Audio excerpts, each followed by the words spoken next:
Good morning, India, and very good day to everyone joining us from across the globe. Welcome back to another session. It's a LinkedIn Live and YouTube Live session on data privacy. With the DPDP Act rules now notified, organizations in India have officially entered the execution phase of privacy compliance.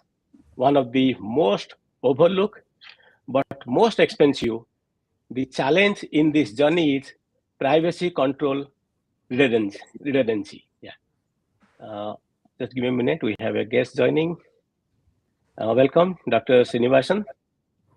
Can you hear us? We just started. Yeah.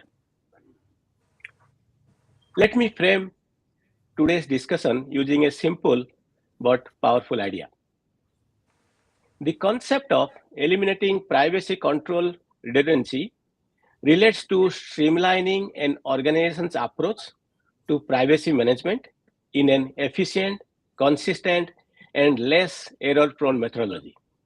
Over the years, enterprises have added layers of privacy controls across tools, teams, systems, and geographies. The result is overlapping controls, duplicated data, conflicting ownership, and high operational friction. What organizations truly need is a single authoritative framework to guide the privacy journey, one that consolidates controls instead of multiplying them.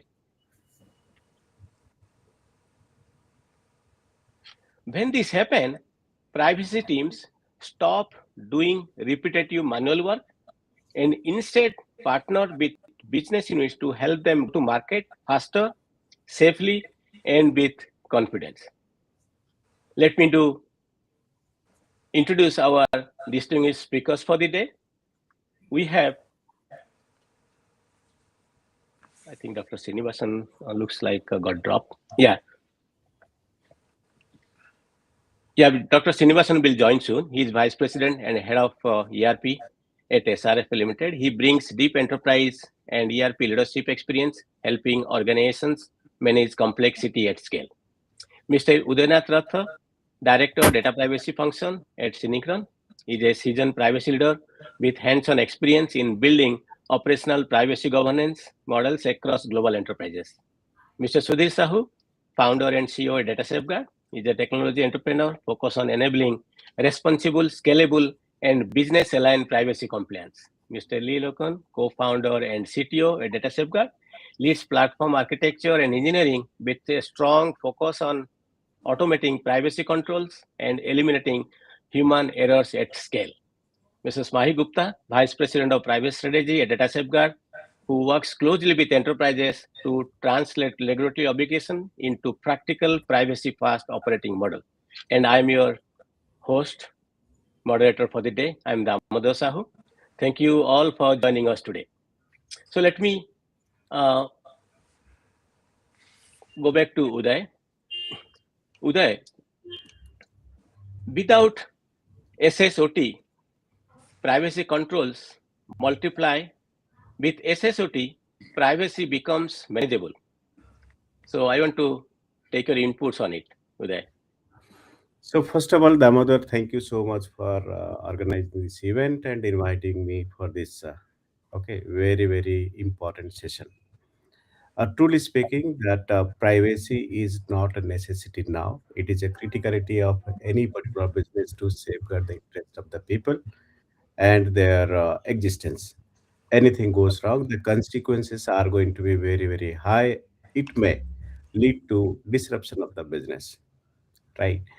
So I can say that, okay, yes, privacy is very essential and cannot be compromised or avoided or cannot be deprioritized. In nutshell, it is very critical and highly essential. So coming back to your question, okay, yes, Yeah. we need to have something in place so that we can do much better. So this something is, either you think of automation or tools or maybe practices, process or governance. Either of these definitely is going to help, but not completely again, I'm saying. So there is a positiveness as well as a contradictness. See, by having a tool, it is not going to suffice unless we use it properly. Unless we have a framework and put in force and the compliance is in attack, okay, then only we can make something. Otherwise, the process will be there, framework will be there. It's like, okay, hanging a picture background the screen or something. So we need to have a discipline, we need to have a practice, we need to have, okay, good knowledge as well as, okay, the implementation, I mean the discipline, then only we can. Yes, we must, okay, go for some kind of a structured unified process where we should have some tool for automation, some process for governance or SOPs to do the things right. And there should be some kind of uniqueness of, okay, doing the things first in the right way. So in nutshell, yes, we must have the policy, process, framework, governance, and tools for automation. Absolutely. Right. Thank you. Those who are not well versed with SSOT, it is a single source of truth, and strong governance ensures privacy controls are applied once correctly and everywhere. Right. Give me a minute. I think looks like Dr. Srinivasan is here. Hello, welcome, Dr. Srinivasan. Can you hear us? Yeah, I can hear you. Sorry. I Thank you was in. for yeah. No, I was in this screen only, but I think in the top I have to click join. So I thought it Oh, has yeah. No, automatically no, joined. no, Okay. no worry. Dr. Srinivasan, pleasure to be here. And all the way you're Thank you. joining from Chennai, and welcome to this live session. And we just started, and Yeah. in fact, I have introduced you to our audience before you joining. So let me come back to you, Dr. Srinivasan. One of the Yeah. fast strategies to eliminate redundancy is establishing a single source of truth, which Uday was talking about. From an ERP and enterprise architecture standpoint, why single source of truth is so critical for DPDP compliance? We want to hear Yeah. from your thoughts. Yeah. See, I think my view is every organization, most of the big organization must be having some ERP or the other. Okay, Right. big ERP, small ERP, whatever it is. So, which means that ERP is the one which is going to store the entire organization's data. I am sure all the big organizations will have only a system like that. I don't think they will be storing data in multiple systems. Maybe possible. I am not ruling that out. But in our case, if you ask me, we always very clear that it should be a single point of contact, and so that it will be easy for us everything. You take AI or you take anything, it is easy for me to do a data management also. Okay, so considering all those things, so my ERP will be a single repository, single source of repository for my entire organization's data. So which means even for this, for let's talk about this DPDP part. So I think all of us know what this DPDP is they are talking about. But one good thing for us is we have already implemented GDPR. Okay, because we Hmm. have a European factories there. Factories there in Europe, so we have to comply with GDPR rules also. And I'm not very. I think it's DPDP is not greatly different from GDPR, and maybe if you ask me, GDPR is little more difficult, tough also. Okay, little more tougher than DPDP is my observation. And so in our case, if GDPR, if you are going to store any personal data in your database, then one is my understanding is you should get the consent of the person, and second is it should be encrypted also. It should not be easily available for any let's say hacker hacking yourself, because in DPDP that is also a criteria, like how is your security of your data. So when you are getting a security of a data also, so the encryption of personal detail which is stored in your database is extremely critical in our case also. So which is why we the single source of truth will be easy for me, because when the data flows into my ERP system and database, all these things can be achieved. Otherwise, it is really difficult. I don't know how is it possible also, like you are creating an employee master. Okay, Hmm. so if well, let's say we are having a HCM cloud, or you take Oracle, SAP, SuccessFactors, whatever it is. So if there is a flow attached to this employee master creation, because DPDP says that you should get the consent of the person before storing the personal detail. That is one of the conditions given by the DPDP. So when there is a approval workflow built into the transaction which is getting processed, through that approval workflow, if the data gets stored for me, it is easy for me to comply with DPDP, at least to large extent. Okay, so there is my view is, other than single source of truth, I don't know how anybody can do it. If somebody can do it, I will also learn. My view is that SSOS is the only way of complying with DPDP for the organization to be on a safer side and not get into a major pickle at a later stage. Of course, there are other aspects of DPDP is also there, where you need to, I think we are also in the process of putting the governance board also. We already have one change management board. So we also put the governance board, and you know that most of the organizations, we have various audits are also going through. We have a statutory audit. Being a public listed company, statutory audit is mandatory, and we have that ITGC audit. So all these audits are also in place. And my understanding is for DPDP also, audit will be part of it sooner or later. I think it's from November only this board constituency has started in India. So I'm sure next year onwards, my statutory auditor will say we need to ensure that I have to show the proof or not proof. I have to. They can do an audit on my system to see whether we are complying or not. So which is the reason I'm saying, when I have a proper workflow created, which is there in most of the ERP, I'm sure about it, and ensure that for security angle, okay, there are a lot of cyber security aspects are there. In addition to all those cyber security things which every organization would have done, I'm sure about it.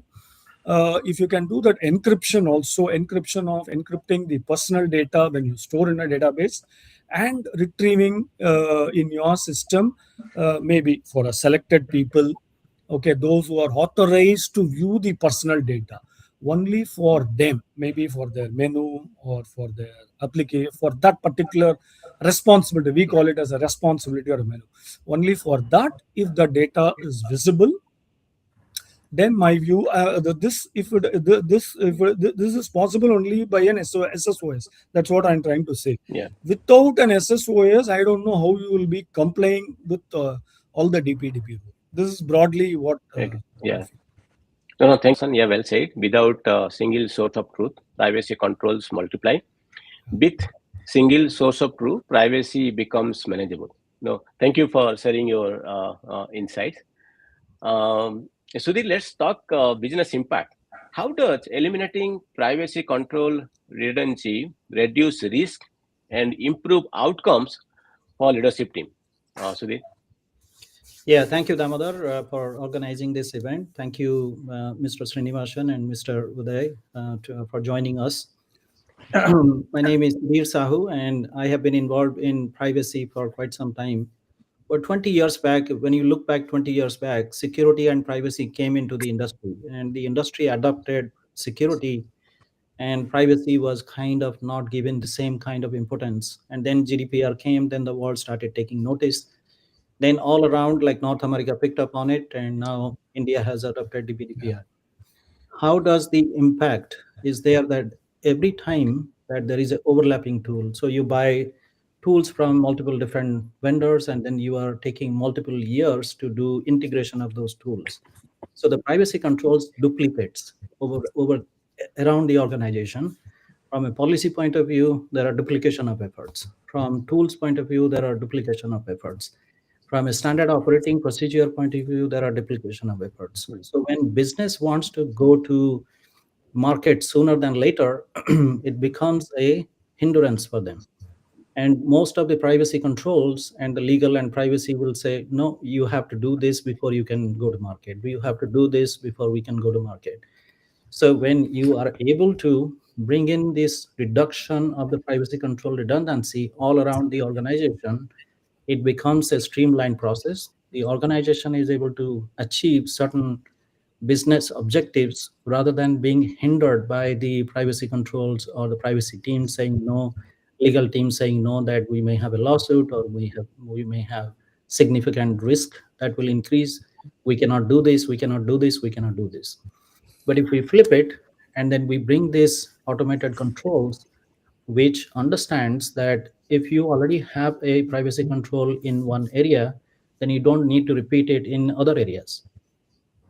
Allows the privacy team to partner with business teams and say, I will help you go to market sooner than later because I already have this, all these privacy controls are automated. That means you can take a product to market, you can gain top line revenue, you can also create bottom line revenue increase, because the sooner you go to market, then you have the advantage of the first movers advantage, and then you get Yeah. higher revenue. So there are multiple different such kinds of benefits that are also a process that can increase the amount of time a privacy control needs to adhere to. So standardizing governance. Anytime you create a standardized governance procedure, the organization and the leadership team benefits from it because everybody is now feeling confident that things are going well. We have streamlined our activity, we are staying compliant, and we are following the procedure that we are supposed to, and we are compliant and we are doing our business, right? So that removal of the duplication effort, enforcing consistency at scale is how the organization can benefit from. Good one. Thank you, Sudhir, for your thoughtful uh, insights. Let me come back to Lee, talk about technology and automation. Lee, technology is the only way to scale DPDP compliance. So how does our ID privacy, the flagship product, unified privacy automation, eliminate redundant controls?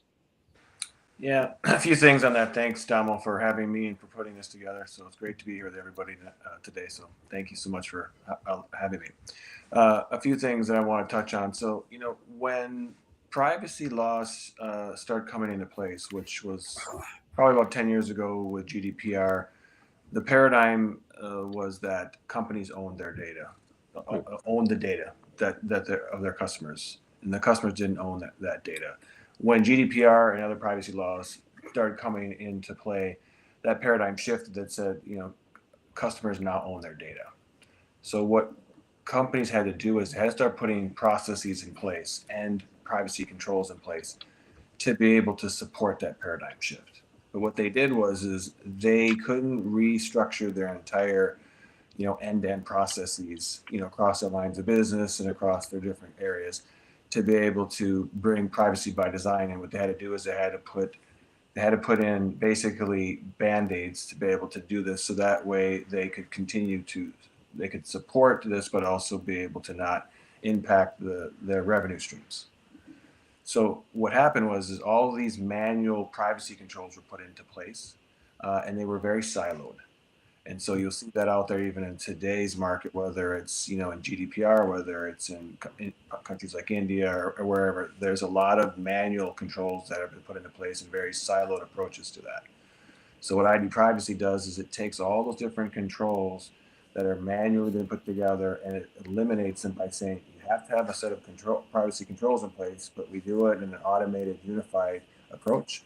So that way you don't have to have these redundant controls moving forward. You can focus on your business, but you can also use privacy as a competitive advantage versus a compliance imperative.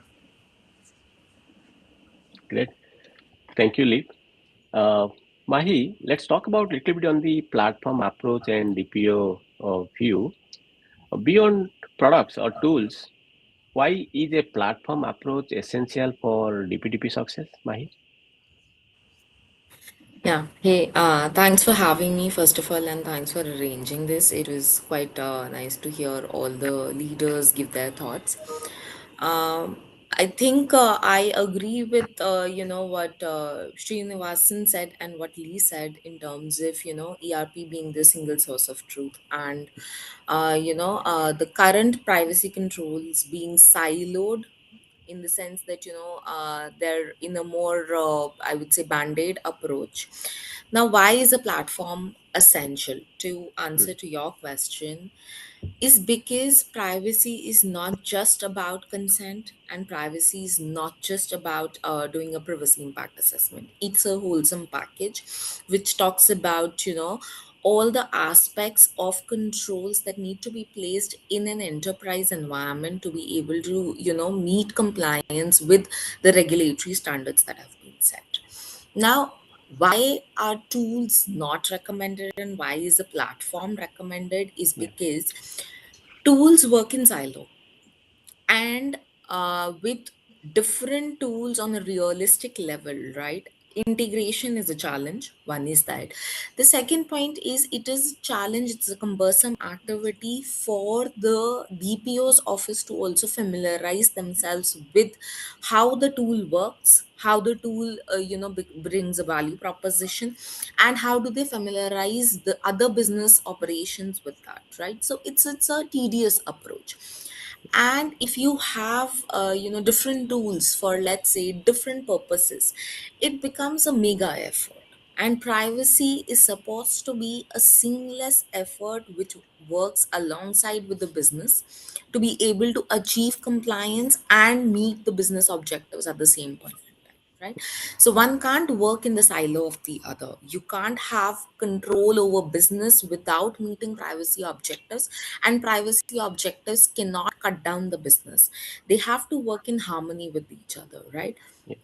The second thing is why a platform is necessary, I feel, is because with these tools, what happens is the executive leadership does not get to know about what is the progress status, what is it that they are doing, and what is it that they need to do in order to, achieve a threshold compliance, right?